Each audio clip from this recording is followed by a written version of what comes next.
Puji nama Tuhan, selamat pagi saudara.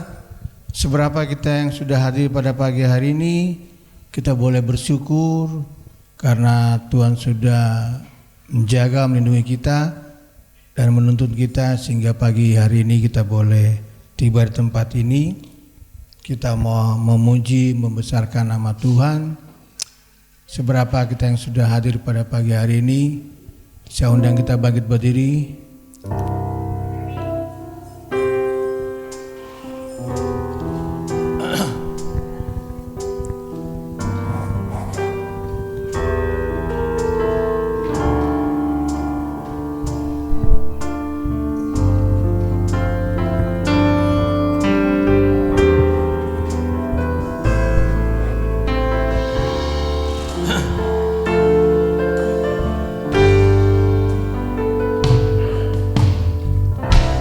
Bapa, kau mendengar seruan hatiku, tak pernah kau lepaskan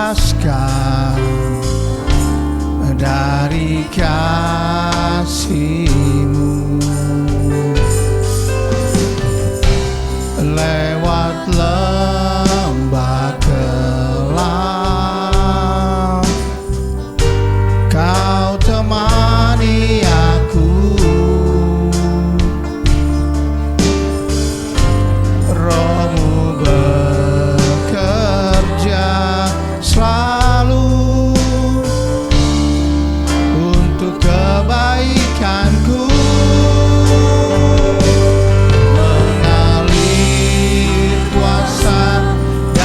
Tempat maha tinggi, Bapa kekal mulia, kau hadir di sini, memulihkan hati, menyembuhkan yang terluka. Ku kan tenang bersama-Mu, Bapa.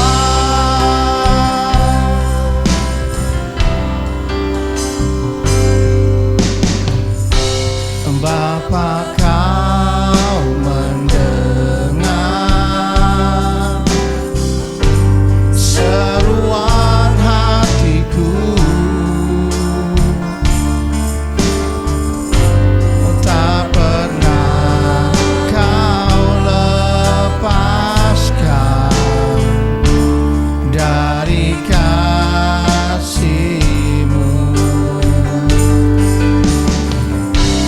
Lewat lembah kelam,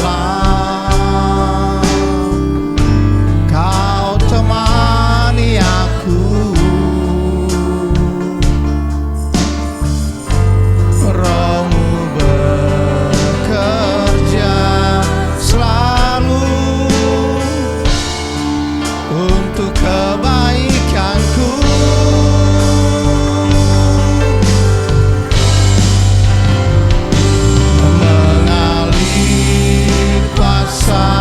Dari tempat maha tinggi, Bapa kekal mulia, kau hadir di sini, menyembuhkan hati, menyembuhkan yang terluka.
memberkati kami semua Tuhan, pelayan-pelayan Tuhan.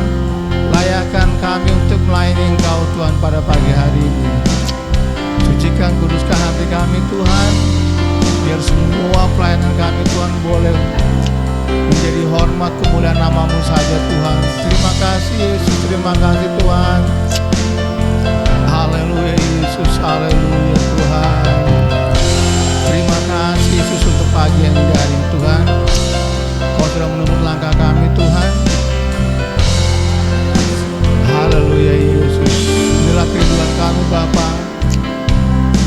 Kami tetap bersekutu, kami tetap rindu bersekutu dengan Engkau Tuhan. Terima kasih Yesus.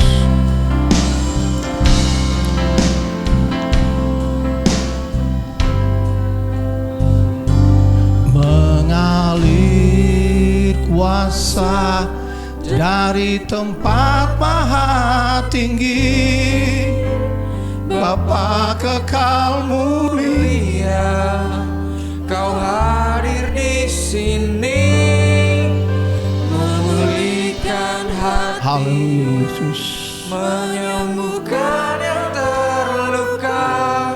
ku kan tenang bersamamu Bapa. Katakan mengalir kuasa, mengalir kuasa dari tempat maha tinggi, Bapa kekal mulia, Kau hadir di sini, memulihkan hati, menyembuhkan yang terluka. Ku kan tenang bersamamu Bapa. Sekali lagi, mengalir kuasa dari tempat maha tinggi. Soundnya Ibu Gembala untuk berdoa. Kau hadir di sini, Memulihkan hati, menyembuhkan yang terluka. Ku kan tenang bersamamu Bapa. Ku kan tenang bersamamu Bapa. Ku kan tenang bersamamu.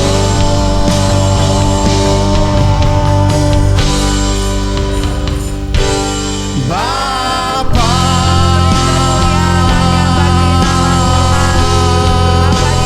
Surga, Bapa yang kami puji, Bapa yang kami sembah di dalam nama Tuhan Yesus. Haleluya Yesus. Jiwa kami bersuka cita pagi hari ini Tuhan, karena Engkau ada dan Engkau hadir di tengah kami. Urapan-Mu kami boleh nikmati dan kami rasakan. Pemulihan terjadi bagi setiap kami. Amin. Tuhan, Engkau sungguh baik, sangat baik. Haleluya. Kami tidak dapat membalas segala kebaikan Tuhan yang Tuhan sudah limpahkan dalam hidup kami. Haleluya. Tuhan, jadikan kami umat pilihan-Mu yang menghargai Engkau, yang setia kepadamu, yang mau mengagungkan dan memuliakan nama Tuhan. Kami yang hadir pagi hari ini, kami rindu mempersembahkan rasa syukur kami melalui pujian kami. Dan biarlah saat pujian yang kami naikkan kepada Engkau, Engkau mencurahkan belas kasihan-Mu melalui urapan dan kuasa Allah, mengalir dan mengalir di tempat ini. Urapi Tuhan buat song leader, singer, pemain musik, pemain tamborin, proyektor, bahkan hamba-Mu yang Engkau sudah persiapkan untuk menyampaikan isi hati-Mu pada saat ini. Kiranya Roh Kudus yang ambil alih, memimpin, dan Roh Kudus yang akan menyatakan apa yang menjadi kehendak Tuhan Haleluya. dalam hidup kami. Makasih Bapa, kami serahkan ibadah ini dari permulaan pertengahan sampai pada akhirnya ke dalam tangan Tuhan. Kami buka di dalam satu nama yang ajaib dan berkuasa, yaitu di dalam nama Tuhan Yesus Kristus. Haleluya. Amin. Amin. Haleluya. Silakan duduk saudara. Shalom. Shalom. cuma tinggal hitungan minggu kita akan melewati tahun 2022. Kita boleh bersyukur Tuhan masih kasih kita kesempatan untuk kita menjalani tahun 2022 dengan baik. Saudara percaya Tuhan itu baik? Berikan salam yang terbaik buat kanan kiri saudara, katakan Tuhan itu baik. Haleluya. Puji nama Tuhan. Kita menaikkan pujian kita.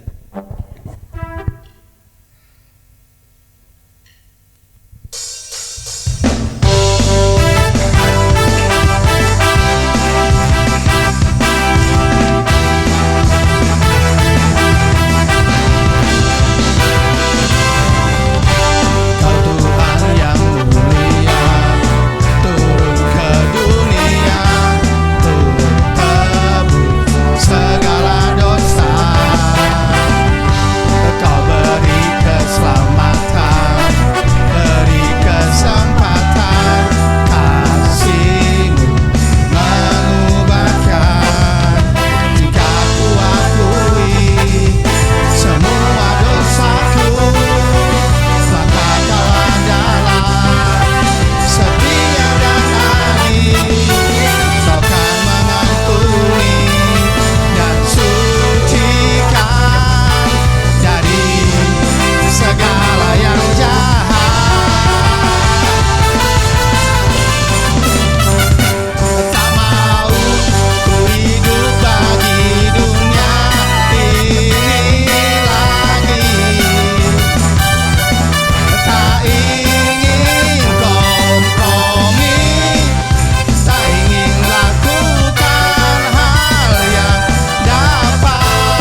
hidup bagi dunia ini lagi.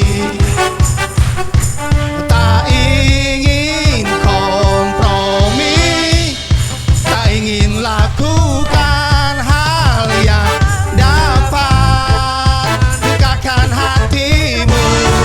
Ya, tak mau ku hidup di luar tutur kata firman-Mu yang telah bebaskanku. Yesus, kebenaran-Mu adalah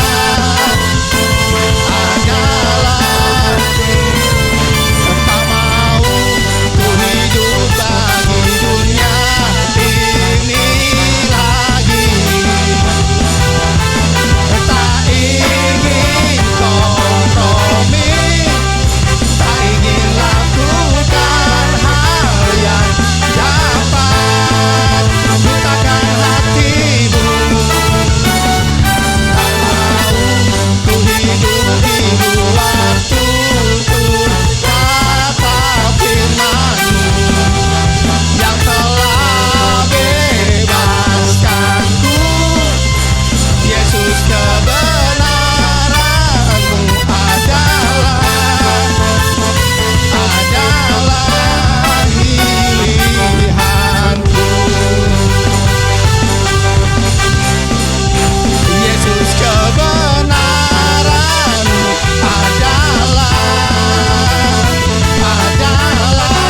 pilihanku. Haleluya. Puji nama Tuhan, kita boleh bersuka ya. Silakan duduk saudara, mungkin ada yang mau bersaksi. Sepanjang minggu yang berjalan, ada pasti semua merasakan kasih Tuhan ya. Kalau nggak ada kasih Tuhan, kita nggak bisa hidup sampai hari ini. Ya, ada yang mau bersaksi?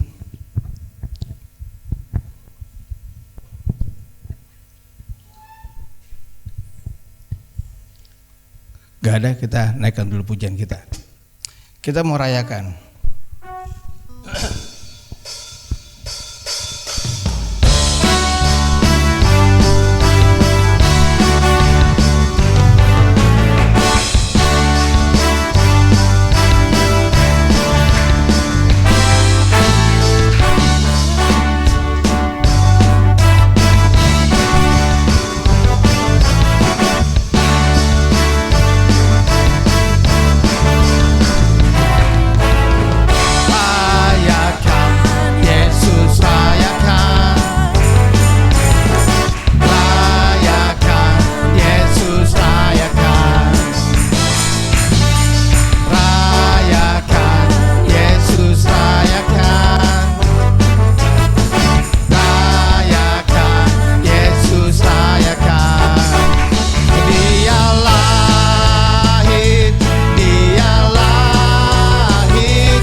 Kita mau siapkan hati kita untuk mendengarkan sabda Tuhan. Saya undang kita bangkit berdiri saudara.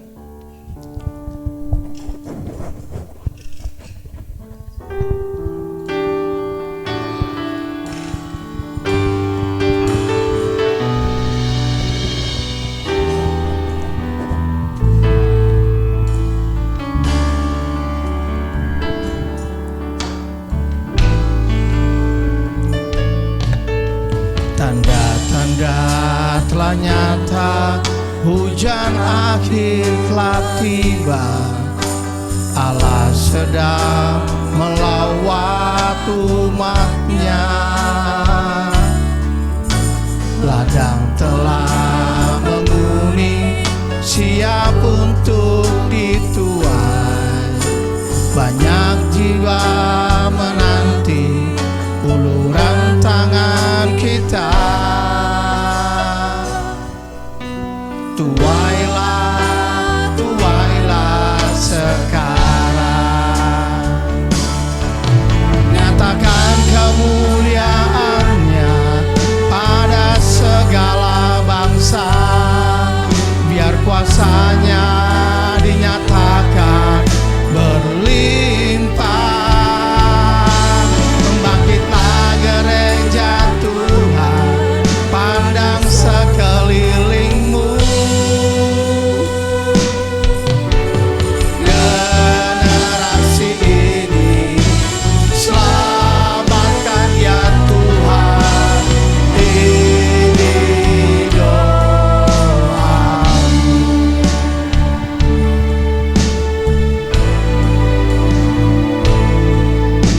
Tanda-tanda telah nyata, hujan akhir telah tiba.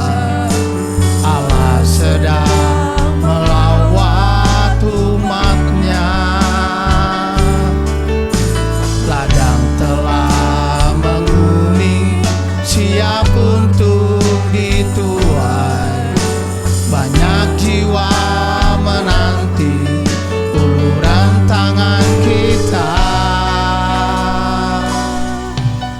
Tuailah sekarang.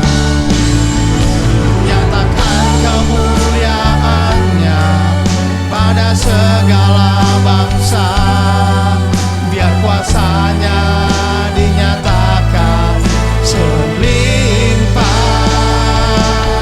Membangkitlah gereja Tuhan, pandang sekelilingmu. Generasi ini selamatkan ya Tuhan, ini doa. Katakan, nyatakan kemuliaan-Nya pada segala bangsa, biar kuasa-Nya dinyatakan berlimpah. Membangkitlah gereja Tuhan, pandang sekelilingmu. Generasi ini selamatkan ya Tuhan, ini doaku. Nyatakan kemuliaan-Nya pada segala bangsa, biar kuasa-Nya dinyatakan berlimpah. Membangkitlah gereja Tuhan, pandang sekelilingmu. Generasi ini selamatkan ya Tuhan. Generasi ini selamatkan ya Tuhan. Katakan generasi ini selamatkan ya Tuhan, ini doaku. Saya undang Ibu Eleli untuk maju ke depan berdoa.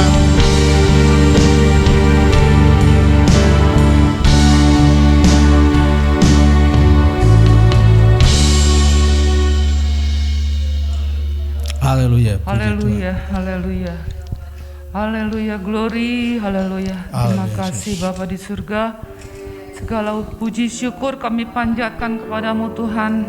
Engkau Allah yang berkuasa Tuhan, Engkau Allah yang baik, Engkau Allah yang besar Tuhan, Engkau layak disembah, dipuji, ditinggikan, dimuliakan Tuhan. Perbuatanmu ajaib bagi kami Tuhan. Pertolonganmu, perlindunganmu Tuhan Kau nyatakan bagi kami Tuhan, sehingga kami boleh ada sampai hari ini Tuhan. Semuanya adalah atas kasih kemurahan-Mu Tuhan atas hidup kami Tuhan. Terima kasih Tuhan. Lawat setiap kami yang hadir Tuhan. Jamah setiap kami Tuhan. Perbarui jiwa kami, batin kami Tuhan. Terima kasih Tuhan, terima kasih Tuhan. Kalau sebentar Tuhan kami akan mendengarkan sabda-Mu Tuhan. Biarlah Tuhan Sabda itu Tuhan kembali akan menegur, membimbing, bahkan mengingatkan kami Tuhan, untuk kami hidup lebih baik lagi Tuhan, untuk mencari perkenan-Mu dalam hidup kami Tuhan.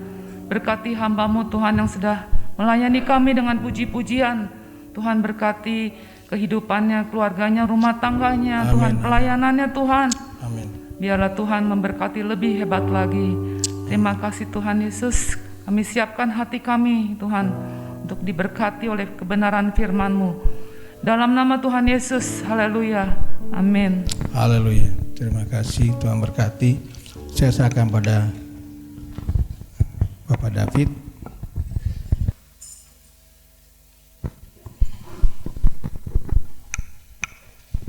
Haleluya. Puji Tuhan. Kembali bersyukur pada Tuhan kalau hari ini masih Tuhan berikan kesempatan ya untuk kita berkumpul, bersekutu, memuliakan Tuhan, untuk mendengarkan suara Tuhan. Saya bersyukur, terima kasih kepada Tuhan atas kesempatan pada minggu menjelang siang ini. Terima kasih juga kepada Bapak Ibu Gembala untuk memberikan kesempatan bagi saya untuk belajar menyampaikan firman Tuhan. Puji Tuhan. Kita langsung saja masuk ke slide ya saudara, tanpa berlambatan. Saya mau berikan judul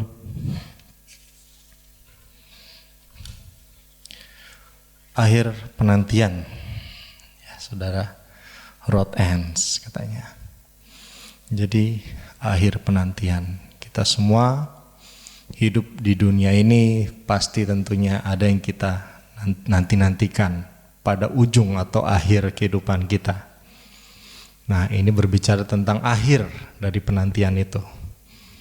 Masihkah kita menantikan hal itu atau tidak?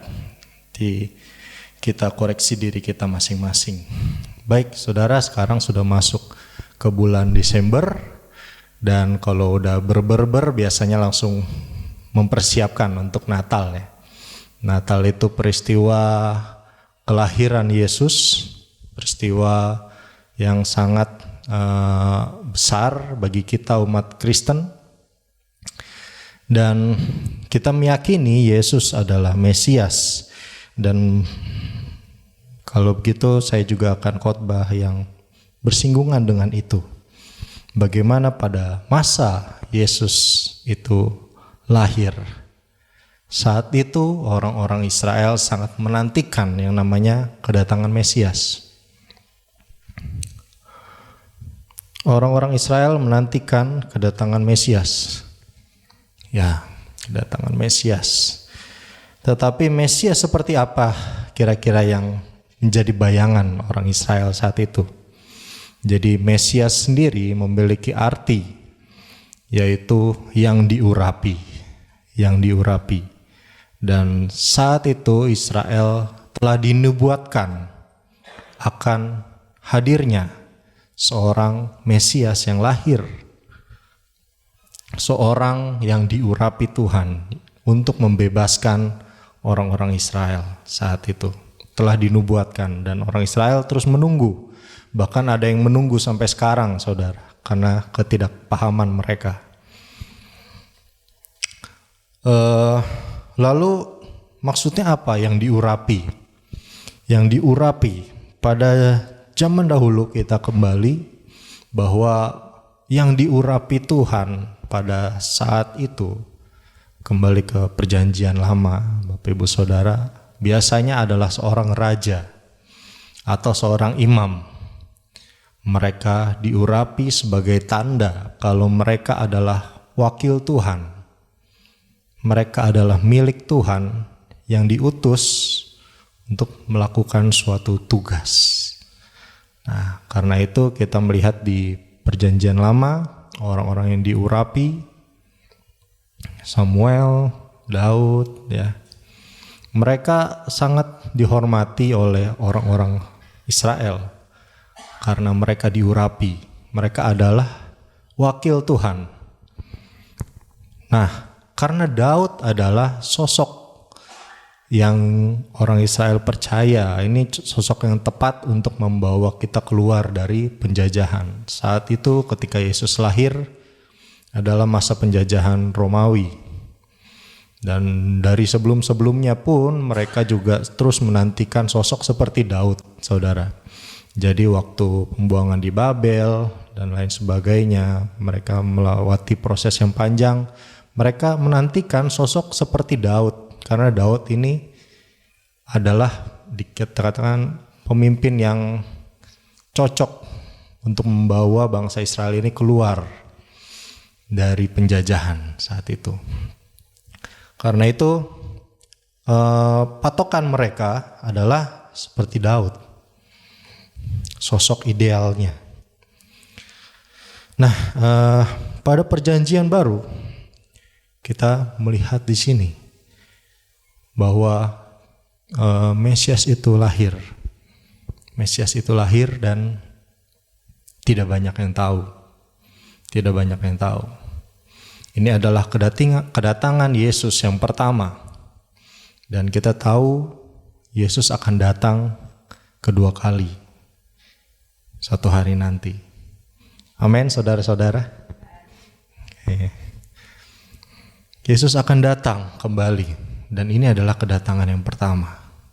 Kedatangan Yesus pertama. Di sini ada dua tokoh yang menyambut Yesus, menanti kedatangan Yesus dengan cara yang sangat baik menurut saya. Dan sini kita harus menjadi dan ini bisa menjadi teladan bagi kita untuk kita menjalani kehidupan di hari-hari terakhir ini. Dalam Lukas pasalnya yang kedua, ayat yang ke-21 sampai ke-40. Baik, saya bacakan untuk kita semua. Lukas pasalnya yang kedua, ayat ke-21 sampai ke-40. Yesus disunat dan diserahkan kepada Tuhan, Simeon dan Hana. Dan ketika genap 8 hari dan ia harus disunatkan, ia diberi nama Yesus, yaitu nama yang disebut oleh malaikat sebelum ia dikandung ibunya.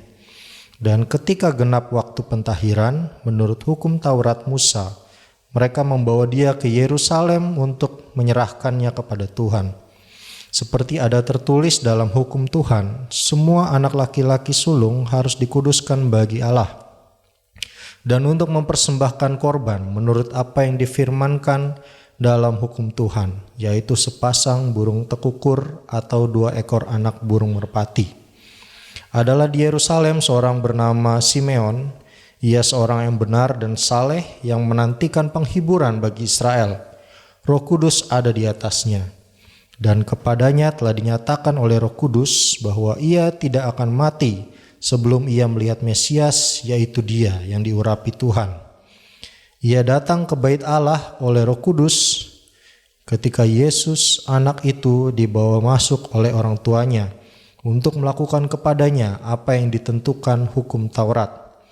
Ia menyambut anak itu dan menatangnya sambil memuji Allah, katanya, "Sekarang Tuhan, biarkanlah hamba-Mu ini pergi dalam damai sejahtera sesuai dengan firman-Mu, sebab mataku telah melihat keselamatan yang daripada-Mu, yang telah Engkau sediakan di hadapan segala bangsa, yaitu terang yang menjadi penyataan bagi bangsa-bangsa lain dan menjadi kemuliaan bagi umat-Mu Israel."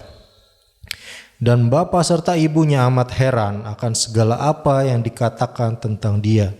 Lalu Simeon memberkati mereka dan berkata kepada Maria, ibu anak itu, "Sesungguhnya anak ini ditentukan untuk menjatuhkan atau membangkitkan banyak orang di Israel, dan untuk menjadi suatu tanda yang menimbulkan perbantahan, dan suatu pedang akan menembus jiwamu sendiri, supaya menjadi nyata pikiran hati banyak orang.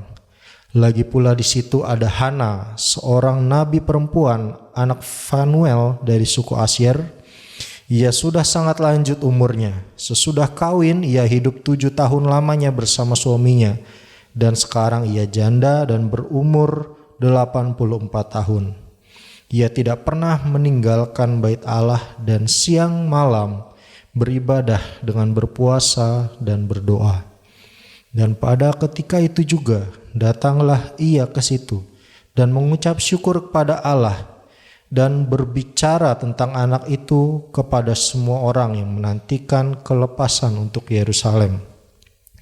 Dan setelah selesai semua yang harus dilakukan menurut hukum Tuhan, kembalilah mereka ke kota kediamannya, yaitu kota Nazaret di Galilea. Anak itu bertambah besar dan menjadi kuat, penuh hikmat dan kasih karunia Allah ada padanya. Puji Tuhan. Kita telah membaca Lukas pasal yang kedua ayat 21 sampai 40 ini. Oke, pada bagian awal kita akan melihat bahwa Yesus dibawa ke bait Allah. Tujuannya untuk pentahiran. Jadi pada Taurat Musa saat itu dikatakan bahwa setelah bayi itu lahir, sang ibu itu dianggap najis selama 7 hari. Lalu setelah masa 7 hari itu, anak itu harus disunat pada hari ke-8. Dan setelah 7 hari, ibu itu harus menunggu 33 hari sebagai proses pentahiran. Selama 33 hari, ibu ini tidak boleh menginjakkan kakinya di bait Allah atau tidak boleh menyentuh sesuatu yang kudus. Jadi ibu ini istilahnya harus bersembunyi begitu. Sampai 33 hari setelahnya baru ibu ini bisa masuk ke bait Allah untuk pentahiran. Karena itu dikatakan setelah Yesus disunat, di sini ada rentan waktu 33 hari. Kemudian baru Maria datang lagi ke bait Allah untuk pentahiran. Nah, menarik di sini Bapak Ibu Saudara, ada seorang bernama Simeon. Lihat ada gambarnya bapak tua ya. Jadi Simeon ini adalah salah satu orang kudus kalau yang diyakini oleh umat Katolik. Ya, mereka menganggap Simeon ini sebagai salah satu santo gitu ya. Santo atau orang-orang kudus lah pada zamannya. Dan Simeon ini merupakan salah satu penerjemah juga Alkitab dari bahasa Ibrani ke bahasa Yunani. Karena itu pengetahuannya tentang firman juga banyak. Dan yang paling penting, sini ada sikap-sikap Simeon yang perlu kita tiru, perlu kita contoh. Yang pertama adalah Simeon itu benar dan saleh dalam penantian. Nah, kita telah membaca firman Tuhan ya, dikatakan bahwa Simeon adalah orang yang benar dan saleh. Tapi saya tambahkan dalam penantian. Kenapa? Karena Simeon selalu menanti kapan Mesias itu datang. Karena Roh Kudus sendiri berbicara kepada Simeon bahwa dia tidak akan mati kalau dia belum bertemu dengan Mesias. Jadi dia menantikan kapan dia bertemu Mesias supaya dia bisa bertemu dengan Tuhan Yesus, bisa Tuhan angkat. Gitu. Benar dan saleh dalam penantian. Untuk menanti sesuatu, saudara, itu bukanlah hal yang mudah. Seringkali kita dalam penantian itu kita mencari jalan pintas. Kalau jalanan macet aja, kita lebih memilih cari jalan tikus daripada harus menanti sampai jalanan yang nggak macet gitu ya. Kita seringkali mencari jalan pintas. Seperti apa yang dilakukan oleh orang-orang Israel. Saudara ingat ketika Musa saat itu dipanggil oleh Tuhan naik ke atas gunung Sinai. Saat itu Musa naik ke atas gunung Sinai membawa Yosua. Dan orang Israel ini tidak bisa bertahan menunggu Musa. Lama dia tunggu, 40 hari 40 malam. Secara manusia, apakah bisa orang hidup tanpa makan dan minum selama 40 hari 40 malam? Karena itu mereka berpikir, pikiran mereka berpikir, kita nggak tahu apa yang terjadi pada Musa. Lebih baik Harun bikinkanlah sebuah lembu emas supaya bisa kita sembah. Saudara bisa membaca itu di dalam kitab Keluaran. Bagaimana Harun dipaksa didesak untuk membuat lembu emas karena mereka tidak bisa menunggu Musa terlalu lama. Kita melihat itu adalah suatu contoh kegagalan dalam menunggu. Karena kita seringkali tidak betah yang namanya menunggu ya. Rasanya kurang sabar gitu. Dalam penantian biasanya kita menjadi ragu. Apakah benar yang kita tunggu itu sepadan dengan apa yang telah kita bayarkan? Demikian juga yang terjadi pada Yohanes Pembaptis. Yohanes Pembaptis menantikan kedatangan Mesias. Tapi di dalam penjara, Yohanes Pembaptis menjadi ragu. Dia berkata kepada murid-muridnya, tolong sampaikan kepada murid Yesus, apakah engkau itu yang saya nantikan? Kalau bukan, ataukah saya harus menunggu orang lain? Yohanes Pembaptis ragu dalam penantian. Karena itu, untuk bisa benar dan saleh dalam penantian, itu hal yang sangat-sangat hebat bagi saya. Hebat. Kita harus tiru Simeon ini di dalam hal menjaga dirinya tetap benar dan saleh dalam suatu penantian. Lalu yang kedua, saudara, yang kedua adalah dipimpin Roh Kudus. Kita membaca firman Tuhan bahwa mungkin saya bacakan kembali dalam Lukas 2 ayat 25-28 dikatakan, adalah di Yerusalem seorang bernama Simeon, ia seorang yang benar dan saleh yang menantikan penghiburan bagi Israel. Roh Kudus ada di atasnya. Garis bawahi kata Roh Kudus ada di atasnya, dan kepadanya telah dinyatakan oleh Roh Kudus bahwa ia tidak akan mati sebelum ia melihat Mesias, yaitu dia yang diurapi Tuhan.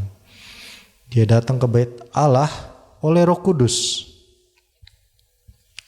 Ketika Yesus anak itu dibawa masuk oleh orang tuanya untuk melakukan kepadanya apa yang ditentukan hukum Taurat.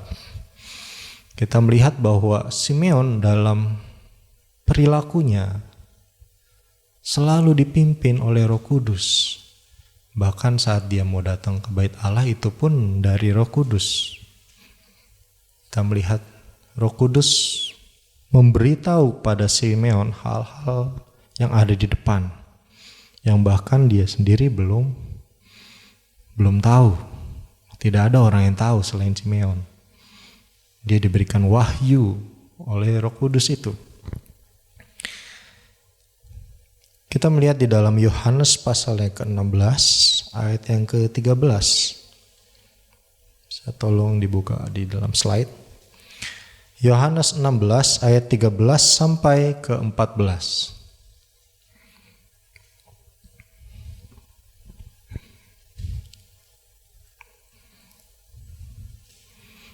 Yohanes 16 ayat 13 sampai 14.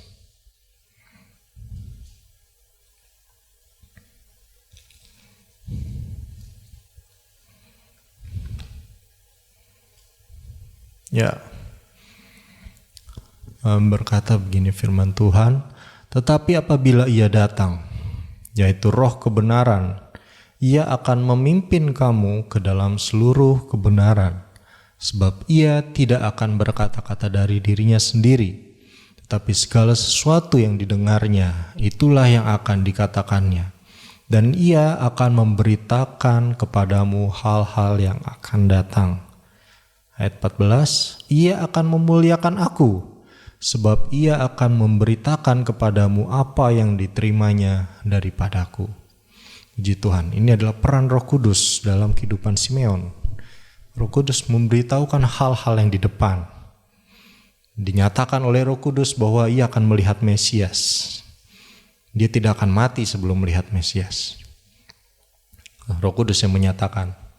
Dan Roh Kudus memberikan wahyu bagi Simeon. Karena itu Simeon dikatakan ayat ke-28, ia menyambut anak itu dan menatangnya sambil memuji Allah. Kita tadi melihat peran Roh Kudus. Roh Kudus itu membawa kita untuk kita memuji Allah. Amin. Cuman Ibu Gembala yang amin. Amin. Roh Kudus akan membawa kita memuji Allah. Amin. Kita lihat perkataan Simeon disampaikan, sekarang Tuhan, biarkanlah hamba-Mu ini pergi dalam damai sejahtera sesuai dengan firman-Mu. Sebab mataku telah melihat keselamatan yang daripada-Mu, yang telah Engkau sediakan di hadapan segala bangsa. Jadi Yesus itu adalah keselamatan bagi segala bangsa, saudara. Bukan untuk Israel saja, tetapi dan menjadi kemuliaan bagi umat-Mu Israel. Memang Israel menjadi umat pilihan Allah. Karena itu Israel senang sekali, bangga sekali disebut sebagai pilihan Allah. Memang Israel adalah umat pilihan Allah, tetapi keselamatan itu bagi semua bangsa-bangsa dikatakan. Jadi kita bisa melihat sini bahwa Simeon sudah melihat hal itu. Hal yang bahkan nggak ada tanda-tandanya. Saudara, kalau kita melihat pada zaman itu Romawi masih berkuasa, Israel masih dijajah begitu. Tidak ada tanda-tandanya bahwa hal seperti yang terjadi saat ini bisa terjadi. Tapi Simeon sudah bisa melihat hal itu, bahwa bangsa-bangsa akan menerima keselamatan dari Tuhan. Dan Roh Kudus tidak mungkin memberikan sesuatu yang bertentangan dengan firman Tuhan. Karena itu dikatakan sesuai dengan firman-Mu dalam ayat ke-29. Simeon katakan semuanya itu sesuai dengan firman Tuhan. Roh Kudus, firman Tuhan yang adalah Yesus sendiri, itu tidak akan bertentangan. Dia memberikan suatu informasi yang sama. Karena itu Bapak Ibu Saudara, untuk menyambut kedatangan Yesus yang kedua kali, patutlah kita juga mau dipimpin oleh Roh Kudus. Saudara, memang sangat penting untuk kita penuh dengan Roh Kudus. Akan tetapi langkah selanjutnya itu juga jauh lebih penting, untuk kita dipimpin oleh Roh Kudus. Karena tidak banyak orang yang mau dipimpin oleh Roh Kudus, saudara. Dipimpin oleh Roh Kudus artinya kita siap untuk tidak lagi memusingkan diri kita, untuk ikuti jalannya Tuhan. Dipimpin oleh Roh Kudus, kita harus siap menyangkali diri kita. Nah, ini yang Simeon kerjakan dan lakukan. Saudara, dipimpin oleh Roh Kudus itu baik, saudara. Enak rasanya, sukacita penuh. Jadi jangan sampai saudara itu diberikan pemahaman yang berbeda oleh dunia ini. Sekarang dunia ini menggiring kita untuk membawa pemahaman kita tentang sukacita itu berbeda dari apa yang Tuhan mau. Kalau banyak uang baru bisa sukacita. Kalau udah ada investasi baru bisa hidup tenang. Saudara, pujian pertama aja tadi kita suruh nyanyikan, ku kan tenang bersamamu Bapa. Jadi bukan karena ada investasi, tapi ketika kita bersama dengan Tuhan Yesus, itu kita tenang. Dan itu orang luar itu tidak bisa pahami itu, saudara. Dunia ini tidak bisa paham akan hal itu. Sukacita itu didapat dalam Yesus. Kita masuk hadirat Tuhan, kita bersukacita. Roh Kudus membawa kita memuliakan Tuhan. Itu tidak bisa dipahami oleh dunia. Karena itu bersukacitalah saudara. Kalau saudara bisa memahami hal itu. Hal-hal yang tidak bisa dipahami dunia. Mereka ingin memahami hal itu, tapi mereka tidak dapat. Baik saudara, kita lanjut. Lalu tokoh yang kedua adalah Hana. Dalam Lukas 2 ayat 36 sampai 38 dikatakan bahwa Hana menikah selama 7 tahun. Setelah itu ia menjanda sampai berumur 84 tahun. Di sana tidak dituliskan Hana menikahnya di umur berapa gitu. Mungkin umurnya masih muda, mungkin 20-an atau 30-an. Tapi ia tidak menikah lagi sampai umur 84 tahun.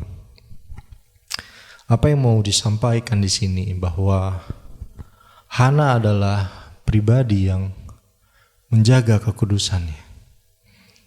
Menjaga kekudusan. Kita melihat Hana di sini setelah ia menjanda, ia tinggal di bait Allah. Dikatakan di situ ia berdoa dan berpuasa. Setiap hari dia ada di bait Allah. Artinya begini, dia menjaga dirinya dari kehidupan di luar bait Allah. Semua hidupnya diisi penuh dengan yang namanya berdoa, berpuasa, dengan memuji, memuliakan Tuhan. Sehingga kehidupan Hana ini tidak dicemari oleh apa yang ada di luar. Ia dikatakan tetap ada di bait Allah, menanti kedatangan Mesias. Demikian juga kita, saudara, dalam kita menanti kedatangan Tuhan, kita harus menjaga hidup kita, menjaga dari pengaruh-pengaruh yang tidak baik. Penuhi hidup kita dengan berdoa, memuliakan Tuhan. Kita harus terus pupuk itu dalam kehidupan kita, sehingga kita tidak gampang dicemari oleh hal-hal yang dari dunia ini, saudara. Hana fokus menanti kedatangan Tuhan. Karena itu Hana disebutkan dalam Alkitab ketika ia melihat Yesus, dia menyatakan kepada orang lain yang menanti juga kedatangan Mesias bahwa itu Mesias. Itu Mesias. Dia menyatakan pada orang-orang lain. Luar biasa Hana ini. Dia memberikan peran yang penting. Dan kalau kita perhatikan, saudara, di sini ada Simeon dan Hana. Dalam perjanjian lama sesuatu itu dianggap sah kalau ada dua saksi. Dan Yesus itu melakukan setiap hukum Taurat. Apa yang dilakukan Maria dan Yesus, ia disunat hari ke-8. Dan dia mentahirkan diri. Semuanya disaksikan oleh dua saksi. Lukas, penulis kitab ini, adalah orang Yahudi, jadi dia menganggap sangat penting untuk memberitahukan hal ini, bahwa apa yang dibuat Yesus itu ada saksinya. Semuanya itu valid. Dan saudara, seperti Simeon dan Hana, kita juga menantikan kedatangan Yesus. Dari tadi saya perhatikan lagu-lagu yang dipilih oleh Om Rekson, semuanya ke sana gitu ya. Menunjukkan bahwa tanda-tanda telah nyata, hujan akhir telah tiba. Kita tahu bahwa kita hidup di era yang tidak mudah. Era yang tidak mudah. Ada hal-hal yang tidak bisa kita antisipasi, saudara. Misalkan bencana alam atau COVID, itu tidak bisa kita antisipasi dan itu harus terjadi memang. Kalau kita membaca firman Tuhan, saudara, dalam kitab Wahyu ada 777, mungkin orang lebih mengenal 777, yaitu 7 materai, lalu disusul dengan 7 sangkakala, lalu ditutup dengan 7 cawan murka Allah. Ya, saya rasa nanti Bapak Gembala mungkin bagiannya untuk menjelaskan hal itu kepada kita semua. Tetapi itu akan terjadi. Kedatangan Tuhan kedua kali adalah sebuah keniscayaan. Pasti terjadi. Tidak bisa kita tahan-tahan. Dan firman Tuhan berkata memang akan ada gempa bumi yang terjadi di mana-mana. Gempa bumi yang bersifat seluruh dunia mengalami gempa bumi itu. Dan kita juga sudah kebagian ya kemarin Cianjur. Dan itu akan terus terjadi saudara. Jadi jangan kita heran dengan tanda-tanda akhir zaman yang terjadi saat-saat ini. Firman Allah katakan, aku memberitahukan hal ini supaya kalau hal itu terjadi jangan kita menjadi lemah, jangan kita menjadi takut. Karena Tuhan itu memberitahukan semuanya ini bukan supaya kita takut saudara, tetapi supaya kita berjaga-jaga. Seperti Simeon dan Hana, dia menanti kedatangan Tuhan yang pertama dengan sangat baik, benar dan setia di hadapan Tuhan, dipimpin oleh Roh Allah. Dia menjaga kekudusan di hadapan Tuhan. Bagaimana dengan kita menanti kedatangan Tuhan yang kedua kali? Apakah kita juga telah melakukan apa yang dilakukan oleh Simeon dan Hana? Saudara, mari kita buka saja saudara di dalam Wahyu pasal yang ke-22. Saya harap kita tidak anti ya membaca kitab Wahyu saudara, karena ini firman Tuhan. Wahyu pasal yang ke-22 ayat yang ke-10 sampai ke-13.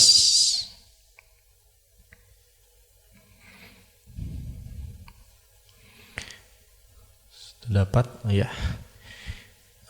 Saya undang kita semua bangkit berdiri dan membacakannya bersama-sama. Kita baca Wahyu 22 ayat 10 sampai 13, lalu kita sambung ke ayat ke-20. Setelah hitungan yang ketiga, 1, 2, 3. Lalu ia berkata kepadaku, jangan memateraikan perkataan-perkataan nubuat dari kitab ini, sebab waktunya sudah dekat. Barang siapa yang berbuat jahat, biarlah ia terus berbuat jahat. Barang siapa yang cemar, biarlah ia terus cemar. Dan barang siapa yang benar, biarlah ia terus berbuat kebenaran. Barang siapa yang kudus, biarlah ia terus menguduskan dirinya. Sesungguhnya aku datang segera, dan aku membawa upahku untuk membalaskan kepada setiap orang menurut perbuatannya. Aku adalah Alfa dan Omega, yang pertama dan yang terkemudian, yang awal dan yang akhir. Ayat ke-20. Ia yang memberi kesaksian tentang semuanya ini berfirman, ya, aku datang segera. Amin, datanglah Tuhan Yesus. Silakan duduk Bapak Ibu Saudara. Kita telah membaca firman Tuhan dan kita tidak bisa menyingkirkan bagian ini saudara. Bahwa Tuhan katakan memang jangan dimateraikan firman ini. Jangan dikunci. Jangan didiemin. Jangan sampai orang yang tahu tentang akhir zaman ini nggak memberitahu. Jangan sampai pendeta itu nggak kasih tahu ke jemaatnya, istilahnya begitu. Pendeta tuh harus kasih tahu ke jemaatnya tentang hal ini. Dan setelah dikasih tahu, dikatakan apa? Barang siapa berbuat baik, biarlah berbuat baik. Yang berbuat jahat, biarlah berbuat jahat. Maksudnya bukannya Tuhan membiarkan kita berbuat jahat semau-mau kita, tetapi biarlah firman Tuhan itu disampaikan. Dan bagaimana respon kita, itu tergantung kita. Bagaimana kita meresponi firman Tuhan.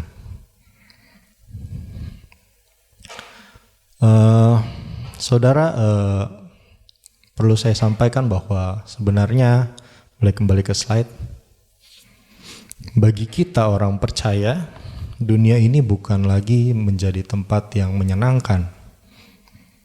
Karena kita melihat ya sini, ada 2 tokoh situ saya sampaikan. Mungkin saya ceritakan sedikit saudara. Saya ceritakan sedikit bahwa di Piala Dunia yang sekarang lagi ngetren, Piala Dunia itu berlangsung di Qatar. Dan saat itu orang Jerman, si Neuer ya. Nah, dia menggunakan ini dalam rangka mengkampanyekan LGBT, saudara. Mengkampanyekan LGBT. Lalu Qatar sebagai negara yang menjunjung tinggi nilai keagamaan Islam di situ menolak hal itu kan. Dia menolak. Kan tetapi Jerman dan beberapa negara yang lainnya mengatakan mereka akan mundur dari Piala Dunia kalau mereka menolak kampanye ini, kampanye LGBT. Akhirnya Qatar menyerah dan diizinkanlah semuanya ini. Lalu ini ada penggemar Inggris pasti tahu nih, Harry Kane. Nah, situ di tangannya ada tulisan One Love ya. Nah, itu juga mengkampanyekan tentang LGBT. Dan Piala Dunia ini pengaruhnya besar sekali bagi dunia. Namanya aja Piala Dunia. Pengaruhnya besar bagi dunia. Dan sekarang di beberapa negara itu sudah dilegalkan untuk LGBT. Dan kalau saudara melihat hal itu, apakah hati saudara tidak miris melihatnya? Kita sebagai anak-anak Tuhan, kita tahu kebenaran. Kita melihat bahwa kebenaran firman Tuhan itu seperti diinjak-injak. Hati kita sakit bukan melihat hal-hal seperti ini.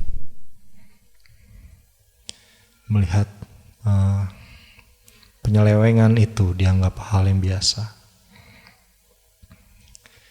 Dan bukan hanya ini saudara, mungkin kita tidak bisa tutup mata, terjadi banyak hal saat-saat ini. Gereja dibakar dan lain sebagainya, dan dianiaya dan sebagainya.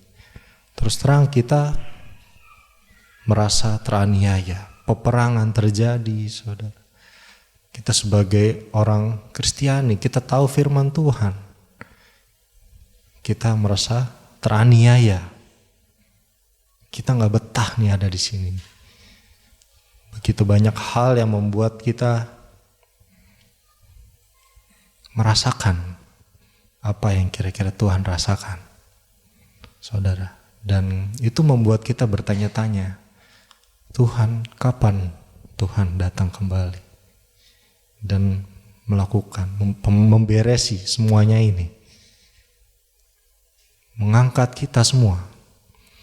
Saudara, ketika Tuhan Yesus datang kedua kali, kita diberikan tubuh yang baru. Dan orang-orang yang telah meninggal di dalam Kristus akan dibangkitkan. Dengan tubuh yang baru, kita akan diangkat. Bertemu dengan Yesus di awan-awan. Saudara, saya yakin Yesus juga pasti rindu bertemu dengan kita, amin. Yesus juga rindu bertemu dengan kita. Dan dia juga rindu membuat keadilan di bumi ini. Dia tahu keberadaan orang Kristen ini seperti dianiaya begitu. Ketidakadilan itu terjadi. Dan dia tahu semuanya itu. Tetapi kita harus menunggu waktunya Tuhan mengerjakan bagiannya. Kalau kita membaca firman Tuhan, ada saatnya Tuhan tuh membalaskan semuanya itu. Dan kita tidak usah khawatir lagi. Tapi perlu kita pikirkan bahwa ketika Yesus datang kedua kali, apakah kita sudah siap? Apakah kita sudah siap menyambut kedatangan Yesus? Kesimpulannya pada siang hari ini, mari kita persiapkan hidup kita dengan hidup saleh dan benar, hidup dipimpin Roh Kudus, dan menjaga kekudusan kita di hadapan Tuhan. Amin. Wahyu tadi katakan, ya aku datang segera. Amin. Datanglah Tuhan Yesus. Itu perkataan Yohanes. Kalau Yesus bicara itu kepada saudara, apa yang saudara katakan? Amin, datanglah Tuhan Yesus, atau nanti dulu. Masih ada ini, masih ada ini. Masih ada sesuatu yang belum kita pengen. Saudara, seperti saya telah katakan bahwa kedatangan Tuhan adalah keniscayaan. Artinya tidak bisa kita pungkiri lagi. Itu pasti akan terjadi. Dan kita harus mempersiapkan diri kita. Mempersiapkan diri kita untuk menyambut kedatangan Tuhan dengan sukacita, saudara. Jangan kita jadi tertunduk dan malu. Yesus itu sahabat kita, bukan? Amin. Coba berikan senyum yang terbaik buat kanan kiri kita. Kasih senyum ya. Saya melihat dari depan kok kayak pada takut semua gitu. Yesus itu kan Bapa yang baik, amin. Jadi kalau kita ketemu Yesus harusnya kita senang, bukan? Bapa yang baik. Ya dalam hati, waduh masih ada ini yang belum diberesin gitu. Ya, karena itu kita harus persiapkan diri. Saya nggak tahu apa yang saudara lakukan kemarin. Tetapi kalau hari ini Tuhan berbicara kepada kita semua, mari kita mempersiapkan diri kita. Saya undang pemain musik maju ke depan. Kita angkat suatu pujian. Berkata firman-Mu ya dan amin. Kita harus yakini firman Tuhan adalah ya dan amin. Itu kita harus persiapkan diri kita di hadapan Tuhan. Amin. Saya undang kita semua bangkit berdiri, nyanyikan pujian.